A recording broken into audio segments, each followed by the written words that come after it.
So let me begin with Rick Cutlass. Here or not here? Rick Cutlass is not here.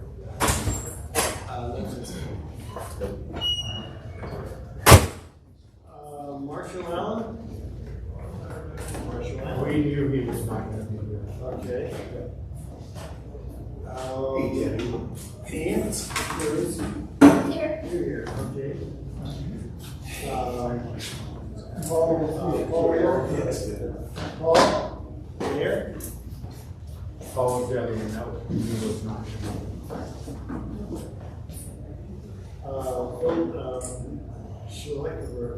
Schleckelberg.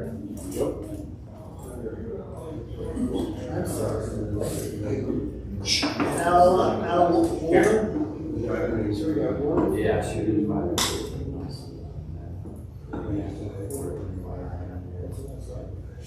Should have 4 board members and council liaison partners.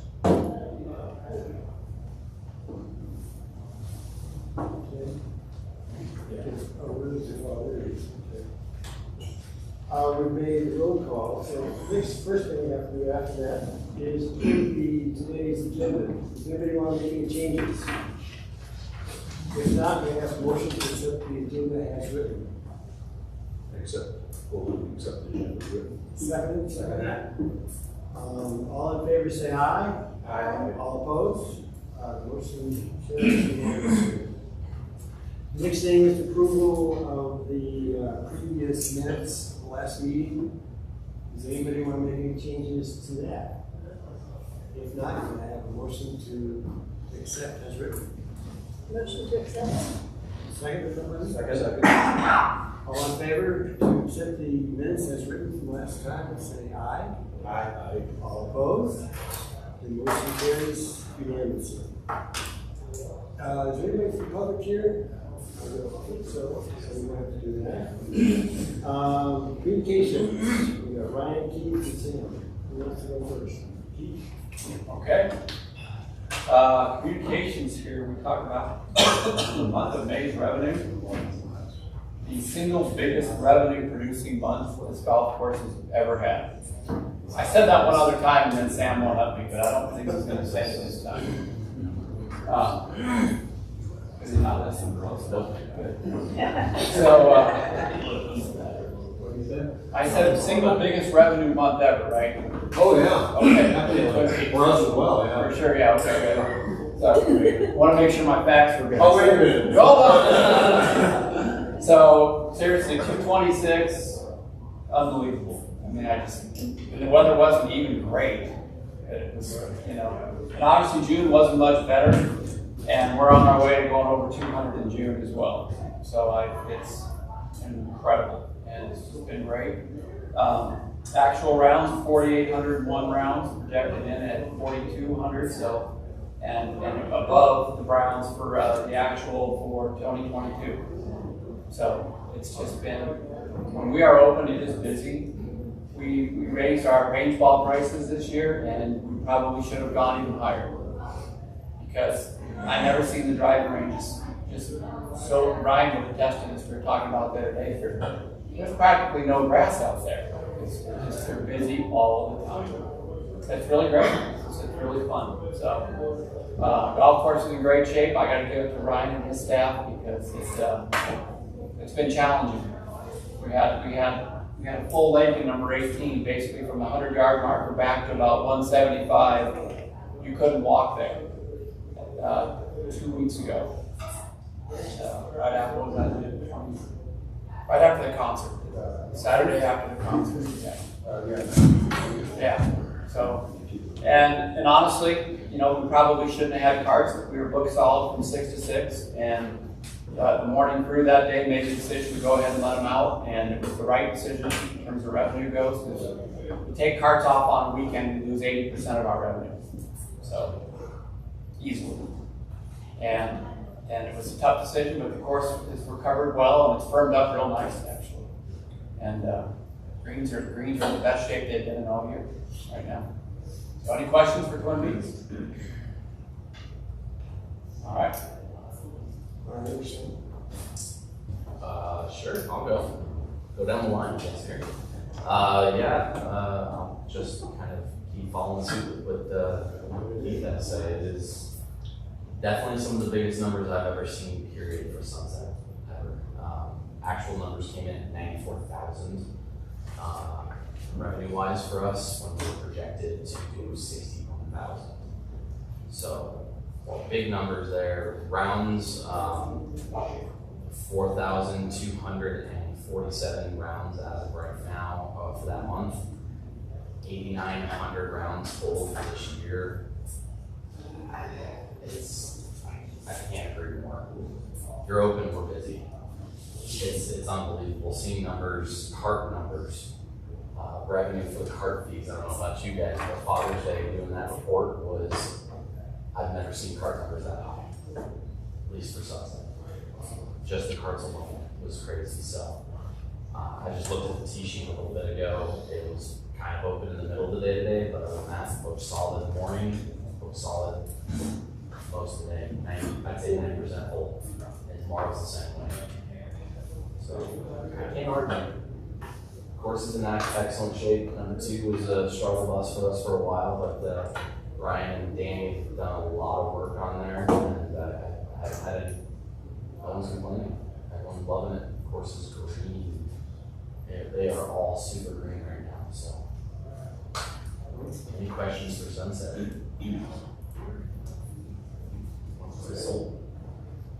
Okay, New Creek numbers. Just to echo what these fellows have said, it's been great. $301,126 first month that New Creek's ever hit the 300 mark, so that was kind of fun. And looking at months to date, we're 262,000 for June. I think we might do it again. We'll be real close to 300 again.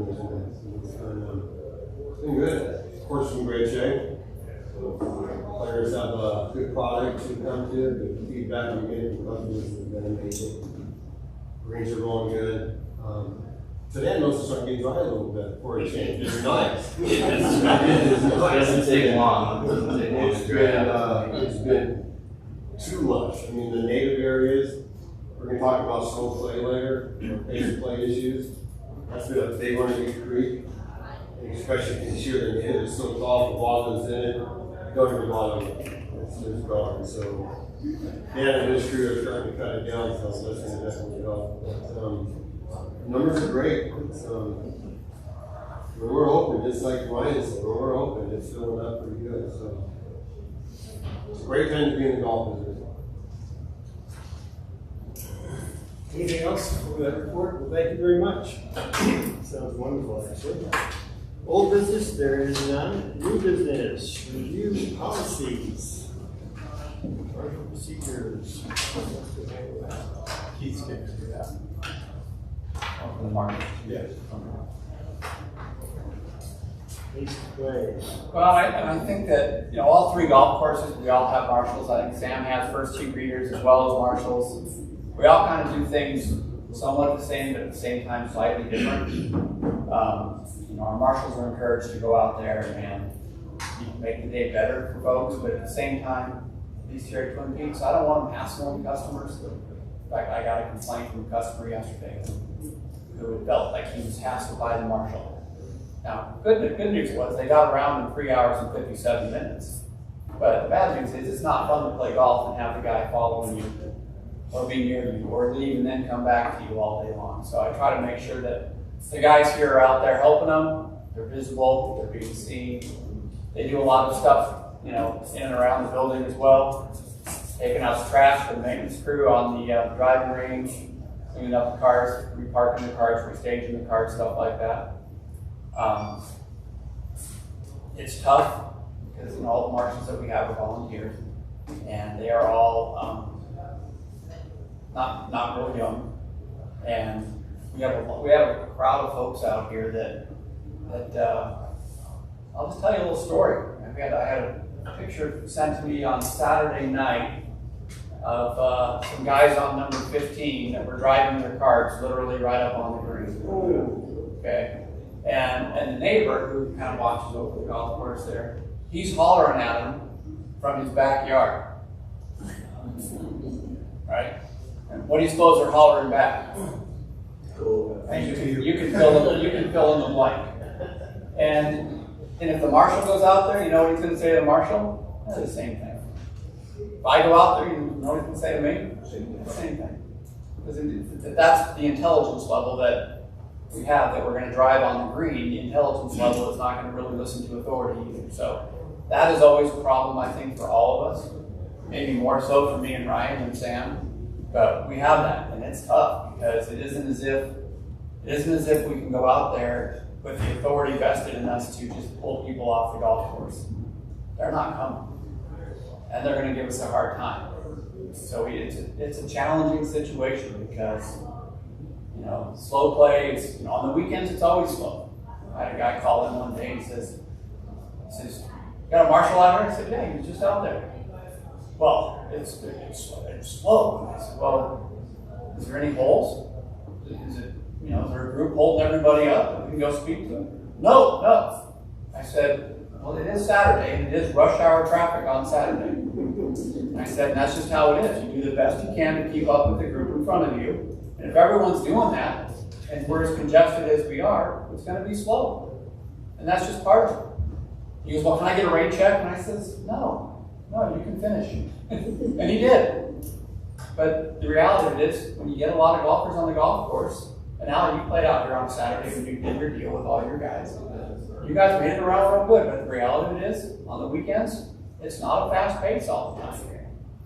And You have to expect 5 hours. yeah, if you expect 5 hours and you finish in less than that, then that's great.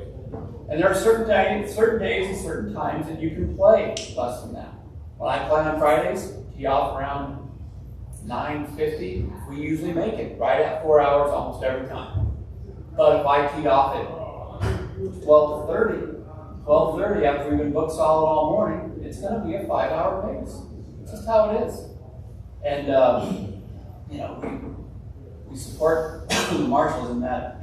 If someone gives them a hard time, then yes, we'll go out there and try to talk to them. But it is a challenging thing for the marshals. The best they can do is go out there, make themselves visible. I have them. The nice thing about my golf course is a big rectangle, so a guy can make a full run in about 10 minutes. He drives around. He makes sure there's no holes, especially on the busy days. If it's a busy day, there's no holes. It's good.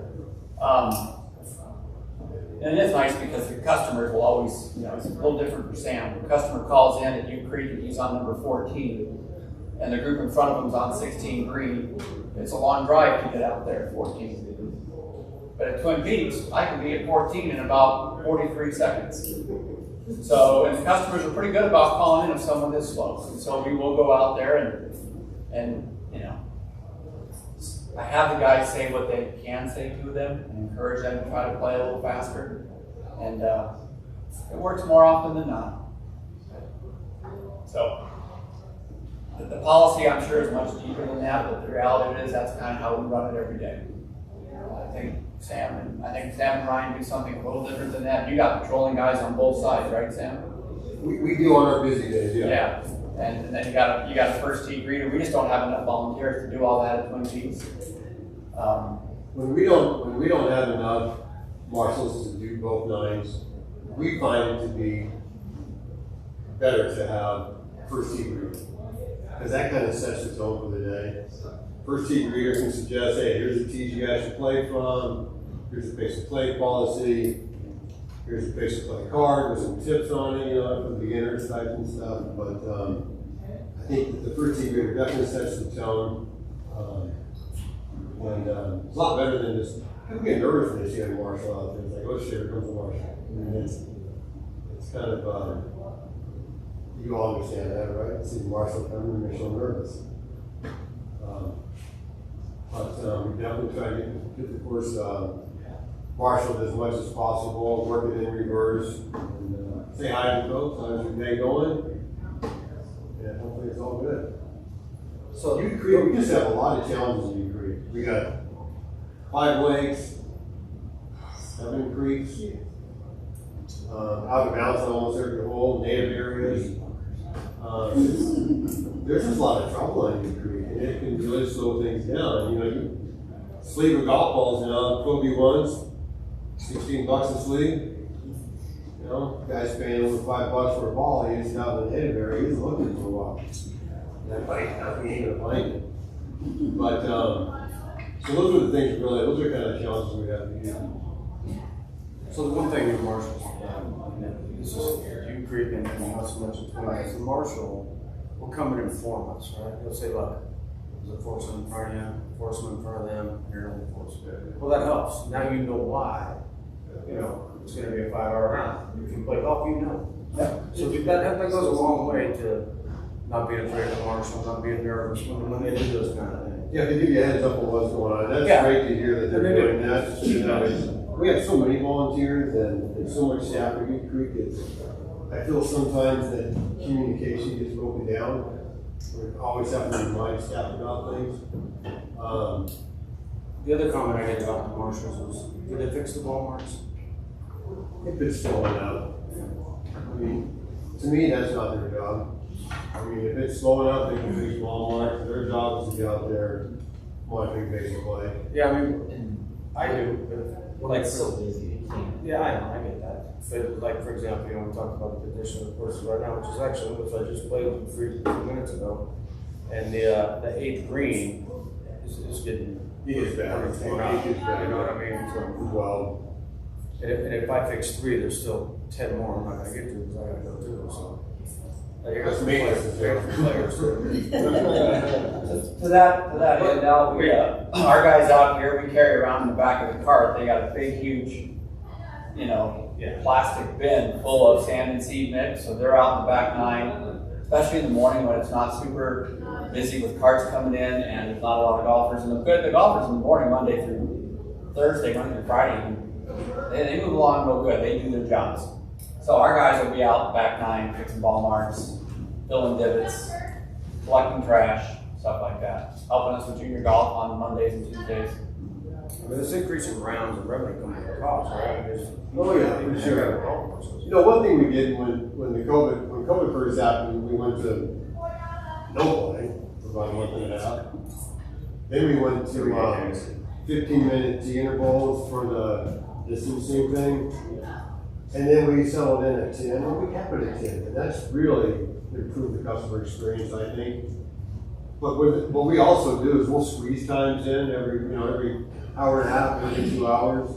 We'll throw in an extra group just to maximize revenue. I mean, you create one group is over $200 for courses. I mean, that adds up. So I'm trying to get if we get an extra 5 groups a day, we're making an extra $1,000 or so. But the 10-minute intervals definitely help. But as you mentioned a little bit ago, that the marshals try to tell you that you got this and playing with this, and it's like golf is like a one-lane road. When you're going up to visit the mountains and you get behind a Winnebago, that's that slow group that's slamming beers and in there. You can only go as fast as they are, and it's our job. And what's tough, and what's really tough for the marshaling is some of the guys don't want to play fast. They pay their money. They're gonna play 5 hours. That's what they want. They don't want to be pushed. Guy behind them wants to play 4.5. So it's really difficult pleasing everybody. That guy can send an email though, can't Exactly. he? And he does. Yeah. Or he does a nice, kind review. Right. But that is the tough part. And the reality of it is, if you're playing golf and everyone is positioned properly at a public golf course, you should be waiting a little bit on every shot. So when I'm teaching people, I'm teaching beginners out there, I'll point to them. You see the group on the tee box, we got a group in the fairway and a group on the green. As soon as the group on the green clears, the group in the fairway is going to hit, and the group on the tee is then going to follow in suit. And I'm always teaching people that if you're waiting a little bit, you're right where you should be. If you're waiting around too much and not paying attention to what's in front of you, and Sam's right, we have those guys that, they quite frankly, that's the downside of COVID. We have a lot of people playing golf that have zero etiquette. And they don't care, and they pay their money, and they're going to do whatever they want, and you're not going to tell them otherwise. You know what though? It's great. We were just talking about this with our staff the other day. We're having so many more younger guys in the game. We didn't have that. We didn't have that for a lot of years. They come out every now and then. these guys, I mean, they're coming out regularly. So we have a new set of younger guys that kind of fill that void of the baby boomers, if you will. I mean, it's very nice to see. And Haystack. They got their music cranked up, you know, it's a whole different, and it's fun. And to me, I like it. I mean, when I play, I like to drink music too. It's Yeah, fun, no, I get it. you know. I don't drink beer though. With Haystack closing, that definitely brought a lot of that out too. And we have a lot of the CU guys at all three courses. The CU students are coming in all the time, even during the summer. Tons of them filling our golf courses. And I think they all never made it this far before because they all played at Haystack. And now that I think they're getting used to our three facilities and they feel welcome here, they continue to come back over and over and over. But as I mentioned before, we're just, last year I think there was 3 or 4 Friday nights in a row where we had fights out here. So this year, no fights on Friday nights. That's no fun. But it's not fun when it happens, but there's just not a lot. I mean, and I don't want one of my marshals to go walk out and get in the middle of that. I really don't. And I don't want myself to either. And it gets a little bit, people get mad and they get frustrated. So. And that's why I put this on the agenda, is just to share with you all the difficulties, because you got so many different interests out there. We're so busy trying to find that balance of pushing people without ticking them off. And it is a very hard thing to do. So I compliment the marshals and the work that they're trying to do, but wanted to give some information to you all so that if you're out there and somebody talks to you, you understand the difficult job that those people have trying to keep things moving. So, It hasn't changed in 20 years when I was marshal. yeah. It was the same way Yeah. on Sundays at sunset. Oh, yeah. For 5 years. You make one person happy and you take the other one off. No, the course was completely full. I mean, it's a 9-hole course first off, so you're not going to have tons of space in that. Right. You got every tee time at that time. I think we were doing every 7 and 8 alternating. Yeah. And so it was a 315 per night, and people were upset about it. I'm like, what do you expect? There's no place to go in this course. There's no par fives. You have no resistance. I can't move anybody along any faster. They were just stacked. Now, there are holes, that's a different story. But very rarely do you ever see a hole on Sunday at sunset. And it's interesting, because not that I would promote or encourage slow play, but what are y'all in such a hurry for?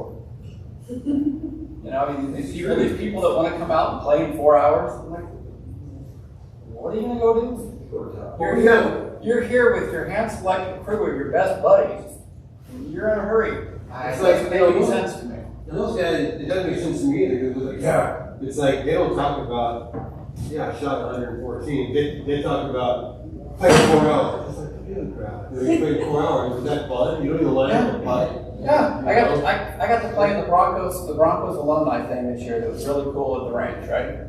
And I think we played in just over 4 hours, and I was really upset about it. Because I was having, Daniel Graham was on our team, right? And I was having the best time playing golf with Daniel Graham.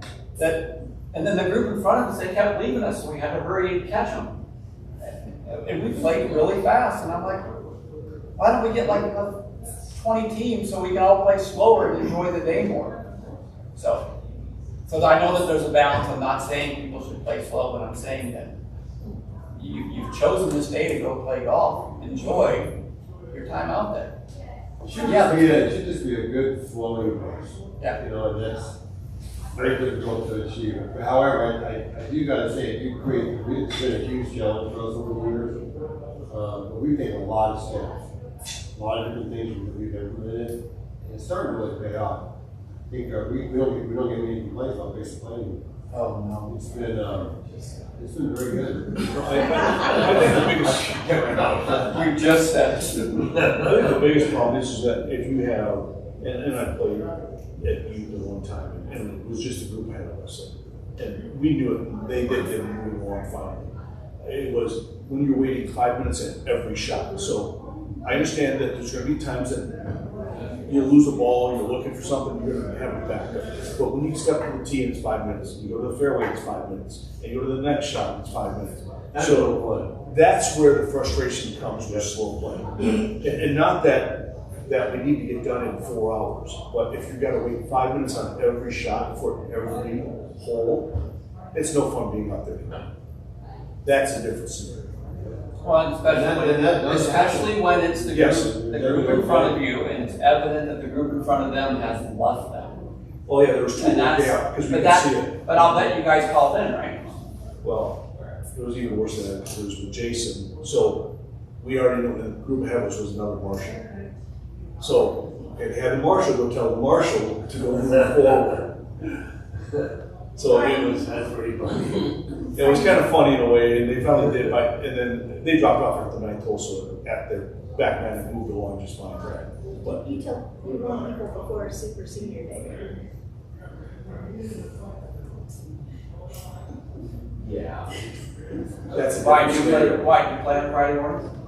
I think I made a mistake one time, and I Yeah. was, three groups waiting on, I mean, we thought we were, It's usually the last couple of groups for the senior center. yeah. That's in its ritual, and we know it's gonna happen. I But was we try to block things out a little bit to kind of accommodate for that. But again, it's pace of play is hard because a lot of players follow what the tour players because they see on TV that they play who had what. Heath made a 4, Ryan made 3, I made 4, Dan made a 5. Okay, we're on the tee box ready to go. Ryan's still lollygagging his way up there. We're all standing waiting for him to tee off instead of playing ready golf. I was just teasing you. No, We were hole number 3 on the tee box, and we were the third group waiting. I had Saturday morning with men's league. I actually had 60 players, and don't know what happened at one point, but there was 3 groups on 5. Don't know what happened. But the last group came in at 4 hours and 15 minutes. So what do you do? I mean, it takes one person in the group to hit something, especially, certain golf courses. Yeah, full competition, because I get go back or whatever, they didn't play provisional, et cetera, et cetera. If they're playing that serious. Well, sometimes. if they're Yes. winning a tournament. Yep. If That's that's right. not, even, yeah, so, you don't need to be too in that situation, So anything else on slow play? Well, then, I guess we move on to the next item, which is sunset golf presentation. Just get logged in here.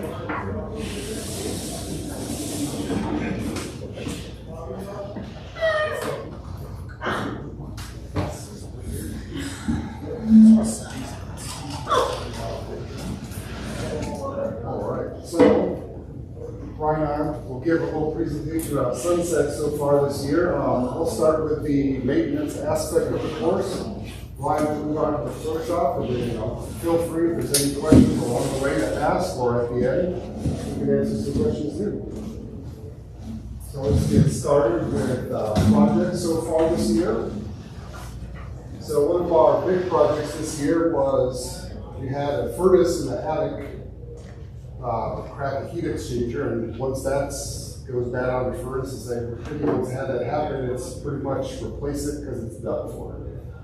Well, we found out the rest of the other AC units and furnaces, all except one, were all from 2003, so they have definitely seen their usage. So this year we changed out 2 furnaces, leaving 1 furnace that was from 2018 and all 3 AC units, which have already been struggling every summer when it gets warm. And this work was completed about 3 weeks ago. So right now we have pretty much an entirely new HVAC system at Sunset Clubhouse, all except for 1 furnace that still had plenty of life in it. Which I'm hoping, as I've heard from some of Ryan's staff, that is already making a big difference as far as cooling the building. It's night and day. It's really. Thank you. So then, so you also may know, with the water tank project that's still been going on, we lost about 42, 44 some parking spots on the upper half of Long's Peak due to the project. So myself, along with Jeff, Ben Wagner, and other rec staff within the aquatics department, have been working on some auxiliary parking. You notice on the right picture here, or I guess your left, where this van is parked, we added 4 new parking spots, kind of in the middle row of the parking area there. We felt there's enough room there, so we added 4 new spots, along with 4 temporary spots up by the party pavilion where people can park half on the grass, half in the parking lot. So we gained 8 parking spots within the golf course parking lot for staff, well, for patrons, along with asking staff to park on the north side of the building where that access road is to help ease the congestion. And then as a whole, for entire, we also on the upper part of the practice facility have added a temporary makeshift parking lot that after a slight redesign after we first got it started after Memorial Day, have now been able to accommodate 33 designated parking spots within the area on the end of the practice facility along Long's Peak. So between that and the 8 parking spots we had at the pro shop, we pretty much got our spots back and then some, along with a few parking spots that were added in the swimming pool parking lot from where we were previous summers. We're asking the pool staff to park down in this area to try to leave as much space open for golfers and swimmers. And for coming back on some afternoons to see how things are looking, this parking lot has gotten very good use so far, so hopefully it's helping alleviate some of these congestions. And Ryan says we got 44 spaces back. That gets us to where we were. This complex does not have enough parking the way it is. And, you know, today was almost 90. The next couple of days are going to be in the 90s, and it will be almost impossible if you don't get there early to find a parking spot.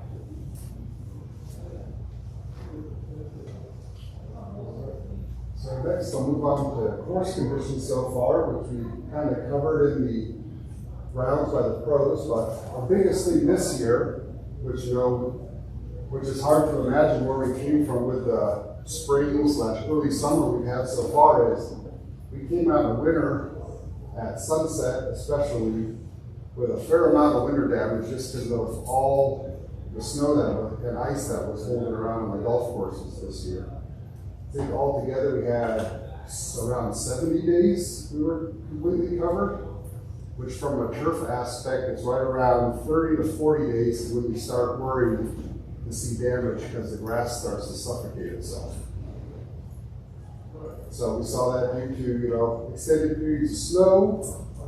These areas, once we finally saw some decent weather, were seeded and roped off to help promote the growth, which with all the rain was an excellent growing season for all the seed we were able to get down earlier this year, down at the end of March into April. And we've seen a lot of areas that were seeded pretty much have came back already, in the fairways especially, in the boxes.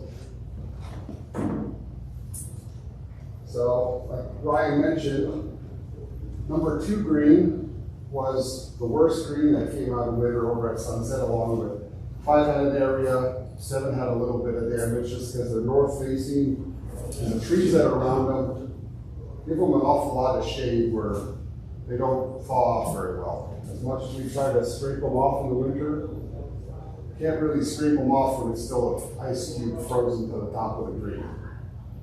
So here's just a few pictures that I had from earlier in the year showing where number 2 started looking like. With on the right here was the earliest, and then kind of progressing to more recent over towards Ryan on the other side. So you can see it was slowly making its way back.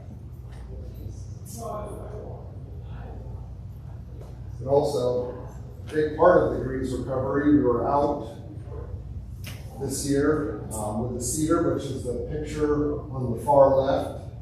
So when we aerate, we make sure we hit the areas with the cedar since the greens were opened up, get some seed into the greens, and then top dressing to help protect that seed, which the rain really helped a lot. So we have the seeding practices we did, and then here in the middle shows number 5 where we go in and the spots that are still looking rough, we go in and plug them out, which the picture here on the right kind of shows the plugs we use. We have a little hex cutter that makes a plug about, say about 6 by 6 that we plug out some of the larger areas. We put a ball mark repair tool in the middle to kind of give a gauge of size and scale on that. So I did that, and the next one here.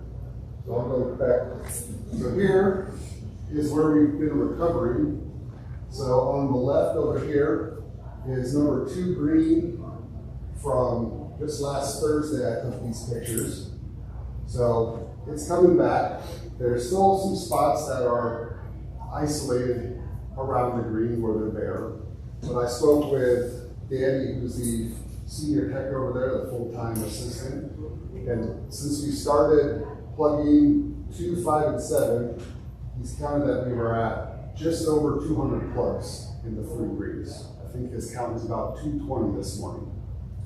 So we've been making a fairly good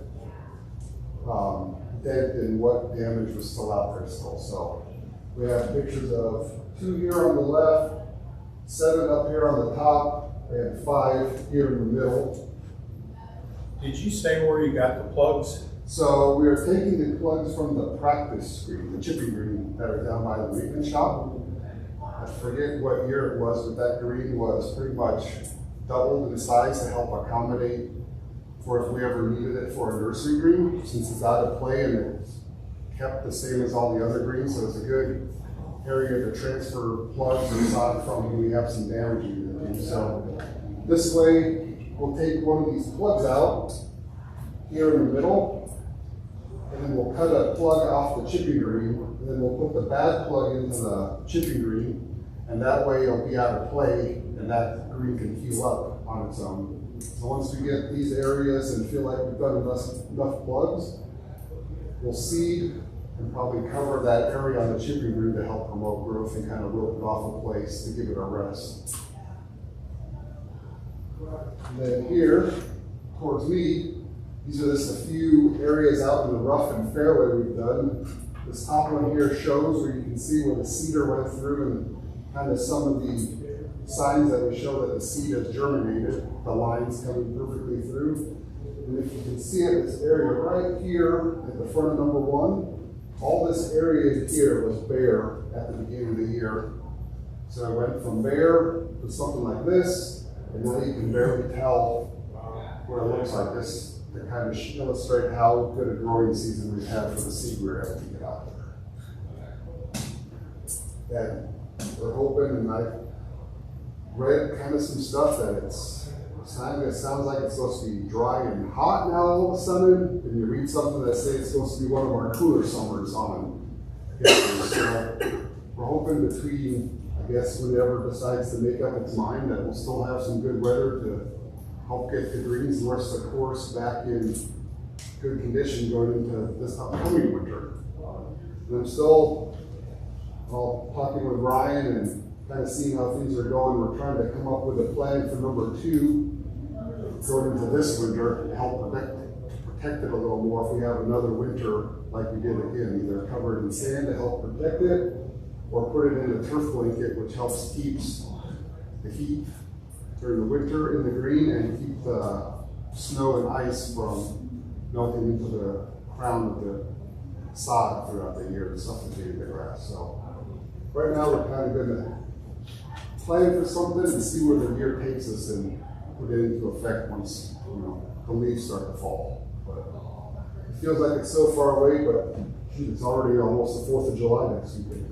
Or next week already. All right, so that's all I had on the maintenance side. So next, Ryan will talk a little bit on the clubhouse and the event side of it. So for Sunset event-wise and whatnot, we don't do a ton of tournaments like Sam and Keith. Being it's a 9-hole facility, it's a little tougher to accommodate large groups. Granted, we do have some large group events that I'll get into, but the main thing we really do is our leagues. I got the men's league, then I have a 9-hole ladies and an 18-hole ladies. The 18-hole ladies is kind of struggling because we're not getting that younger generation like we are seeing at all 3 golf courses with the younger, like male generation coming up to play more golf. The ladies leagues aren't seeing that as much. Also, maybe because it's 18 holes on a Tuesday morning. Don't know yet. We're still working on that. The ladies 9-hole, however, largest grouping they've had this year. There are 62 registered members in the league. We get about 50 to 55 every single week in the mornings, unless it's cold. But other than that, it's been pretty good for the leagues there. Men's league, again, a record number for us right now, 139 registered. When I send emails out to our database for the men's league, I send it to about 161 people. The difference there is some of our Twin Peaks and U Creek members, so they're associates to us, and or they haven't reviewed. So, but I've never had to turn men's club guys away to play golf before, but I've had to make sure and remind them after our opening event for 72, and that's it. I was not paying attention enough at the beginning of the season to the signups to close it early enough, and we had 90 signed up.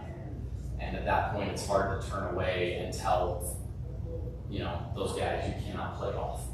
So the way we set it up was a Hansen, and our Hansen tournament is the biggest tournament we do every year. It's 90 players, 5-man scramble teams. So you have 10 people on each hole. Expect a 6-hour round at that point. Keith's favorite time. It's if you're expecting it, it's not a big deal at all. Nobody's going to complain about it at all whatsoever because they're there to enjoy the day. I will tell you that was a huge day, and I'm looking forward to the Hansen because that's next month, or excuse me, August. We're not in July yet. Don't get ahead of myself. The only other leagues we do mostly evening leagues, minus the senior center on Friday mornings. They have record numbers this year. They actually had to cap it, and a lot of people that played last year did not get to sign up because they didn't sign up fast enough.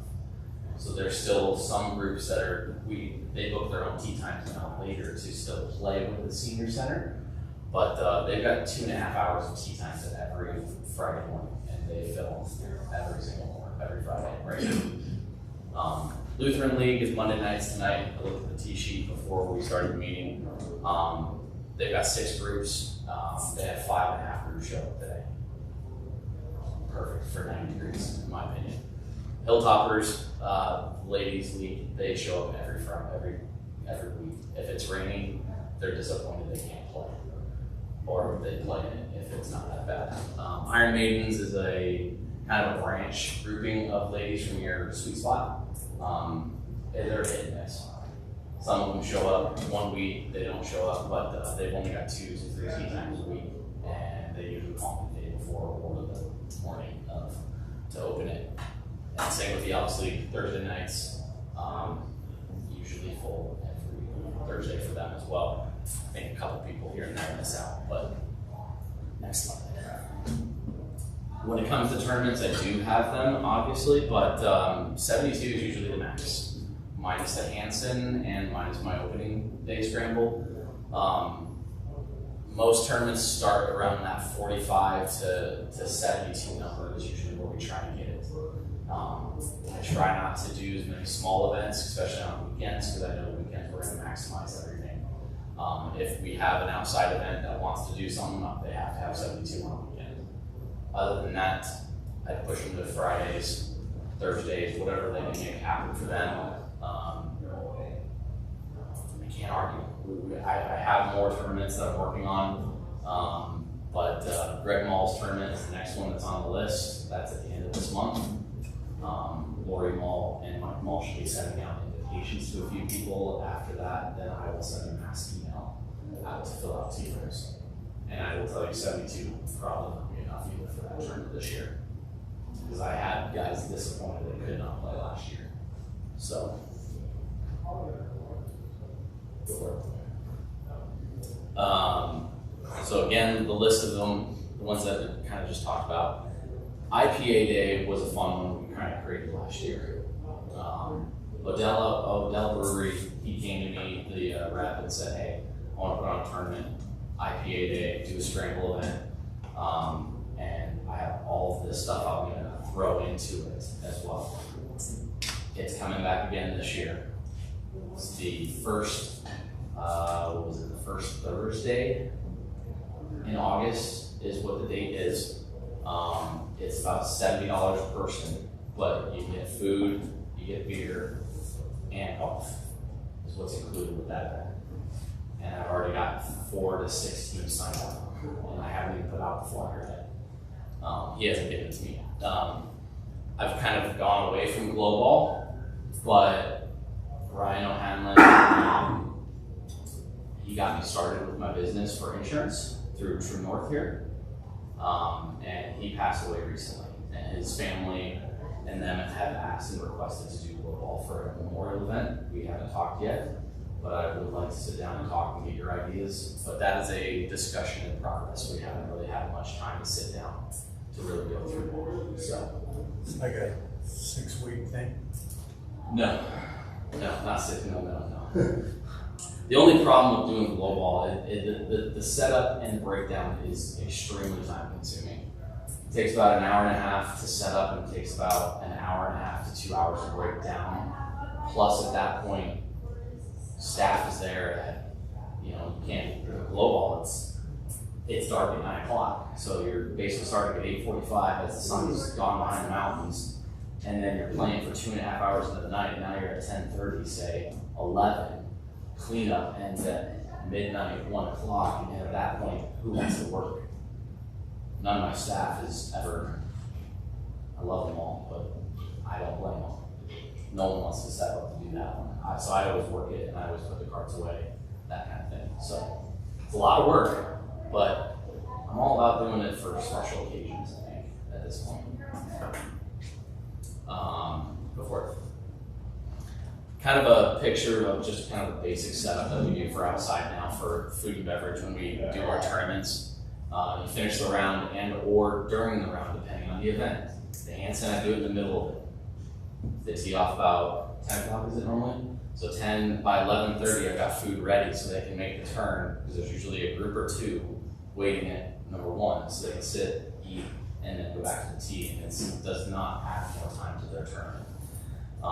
But we just kind of do buffet style for the most part, just about everything and anything.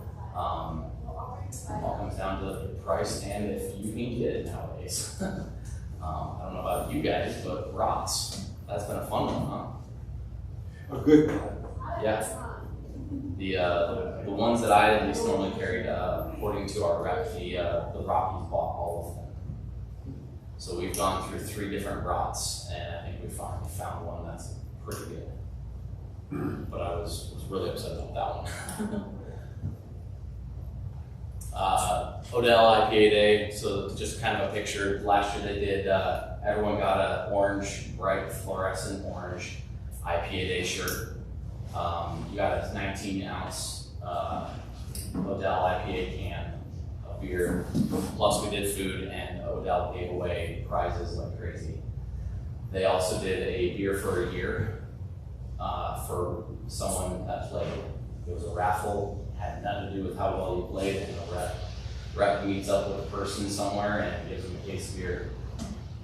So I think Steve, not Saunders, yes, Steve Saunders. Oh, did he won it. He doesn't drink beer. he did?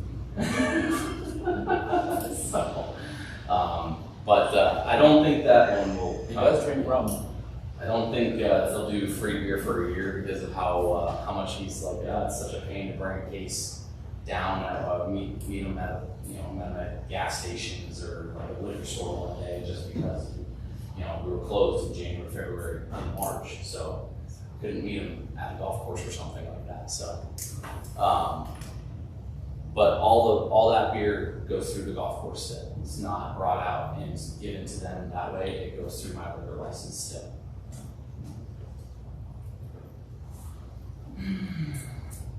Kind of just a basic inside of the shop for food and beverage. We're kind of evolving, I guess you could say, when it comes to the food side. With the fryer that we have, you know, internal fryer, I bought that a few years back after Stan bought it, and I saw how well it worked. I had to do something. So we do just about everything, and it takes anywhere from 6 minutes or less. For wings, it's 6 minutes. Chicken tenders, 4 minutes and 30 seconds. Fries, 4 minutes. Everything's timed. It's very convenient, and it's fairly quick, even for, you know, you come up and say, hey, do you have anything? Do you have a hot dog ready? No, it takes 3 minutes though. Throw it to the fryer. They're pretty darn good when they're through the fryer. Even if you leave them out on the roller, I think they're still better on a fryer than they would be on a roller, in my opinion. But Anything fried is better. It's not wrong. But you know, honey bourbon broths have been one of the biggest ones that we've had lately, and I think they're pretty good. Merchandise, clothing, I kind of went a little overboard this year, I'm going to say. You know, I think you mentioned it, Steve's celebration of life, not having someone there to tell you not to buy this, not to buy that. Yeah, that comes in handy sometimes. But we had a great year last year, and so I felt it was necessary to have more, and then it was a slow start, but we're right about where we were last year, realistically. And you know, it's good to have product. However, you know, same with food and beverage. It comes down to what's available. I know Pro V1s are having a little bit of a problem getting at the moment, but they should be getting caught up, I think. There was a urethane issue, supply chain issues, what they were telling us a while back. But other than that, everything's coming in pretty good. Yeah, I've got I'm excited for the way the year's going so far. I'm sure everyone else, hoping everyone is feeling the same way so far. But yeah, any questions for my side of things? Ryan, what percent of your people, of the golfers that come to Sunset try to play 18 holes? That's a really good question, because it's probably more, it's not as much as you would think it would be. Yeah, all I can think about is walking up there trying to manage that. It's got to be incredible. Well, so the only way to do 18 is you have to book it with us over the phone. Or otherwise, you can do it online technically, but you'd be paying for 2 tee times. That's the only way to block it out. So I'm going to say somewhere in the market of around 15 to 20% tops. Wow. And it does sound high, but it's not that high in my opinion, you know. But it is a tough boat to manage, because a lot of people expect Sunset to be 2 hours. USGA rated us at 2 hours and 15 minutes a couple years back. And realistically, it's about 2 hours and 20 to 2:30, depending on the given day. So for my staff you call in and you say, hey, John, hey, I want to play 18 holes at this time. Well, I can get you out at this time, but your turn time, if I go 2 hours and 15 minutes later, there's no openings, so I can't get you out. Or I got to move you down like to 3 hours after your original tee time, and you'll have to wait around. So it's a tough part to manage of that, but I give it a lot. We do have a lot of people that play 18 holes, or we have people that book through the answers team, or they book online, assuming that without reading it, which we paid for 18 holes. $26 for seniors is not 18 holes with a cart kind of thing, you know. For non-seniors at 31, that's not 18 full price. But we try to build it in, and like Sam and Keith have done as well, you know, we squeeze tee times. So if we have to, if you played 9 and you want to go around again, and we have a gap, or we have enough to where we can read the situation. We can read each player that most of the people we know at this point, but a lot of them are new players. And if we know that there's 3 groups in a row of, you know, there's a couple men's club guys, there's a ladies couple league here, so we know they're not going to take 10 minutes to tee off. So we can adjust it at a squeeze time and say, hey, I'll squeeze you in here in the next 5-10 minutes. We kind of bounce it around as best we can. It's a juggling act. Let's, you know, but it's a unique situation at Sunset with being just 9 holes. So Ryan, I have a question. I've never played 18 at Sunset. Is there a defined way to do it? Like first time they play the white, then they play the blue? So that's the way the men's league plays it. White's on the front, blue's on the back. Honestly, it's not that big of a difference. Let's be honest. You know, it's going to add, you know, 20 yards total. But it is like a second different 9 sometimes. And I'll speak for myself on that. You know, I'll go out and play the front 9 and not know what the heck I did. And then I get to the back 9, the same 9 holes I just played, and now all of a sudden I'm 4 under. And I'm like, what did I just do? Why couldn't I do that on the first hole? Well, it's also probably because I just walked in the parking lot and jumped on the tee. No real warm-up session, you know? But, yeah. Any other questions? Well, thank you, Ryan. Thank you. Well done, gentlemen. Let's see, items from the staff. Items from the staff. Items from the board. Well, I've got a funny question. I'm on an HOA, and our 2 highest costs are the insurance for our homes, because we insure the outside of the homes, and water. We have not turned on our water yet this year. We're going to probably later this last part of this week we'll do it. So I was wondering, how do you pay for water? Or do you pay? How does it work? We don't. Oh, okay. So too bad. all city facilities we don't pay for You don't it. have to pay for it. I didn't know if there's any kind of budget in here, return or whatever. Generally with golf, how it worked, at least with Twin Peaks and U Creek, is that when the property was purchased, the water rights went to the water department in exchange for them providing us water. Okay. Cool. Any other items from the board? Or do I have a motion to adjourn this meeting?